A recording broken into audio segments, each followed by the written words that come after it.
Ciao a tutti, abbiamo una grande iniziativa come Indipendenza Veneta, perché a differenza di tutti gli altri partiti che vi chiedono qualcosa, noi vi diamo invece, e vi diamo qualcosa del territorio per farvi capire che dietro al nostro movimento ci sono le aziende che hanno fatto grande il Veneto, ci sono i lavoratori veneti che noi abbiamo difeso, come avete visto anche nel caso della Speedline, ma soprattutto tante piccole e grandi aziende.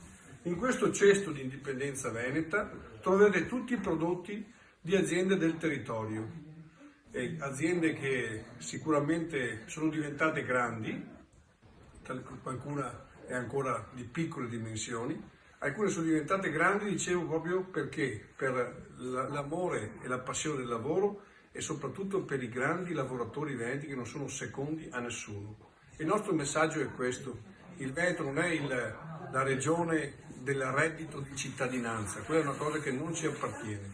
Il Veneto è la regione del lavoro, perché la nostra dignità ce la siamo conquistata dopo anni e anni, soprattutto di lavoro. Bisogna ricordare che qui dopo la guerra c'era la fame, c'era la miseria, si moriva di pellagra. Se oggi siamo una delle realtà con la più alta produttività in tutta Europa, un motivo ci sarà, ed è proprio perché il Veneto vive del proprio lavoro, non di altro.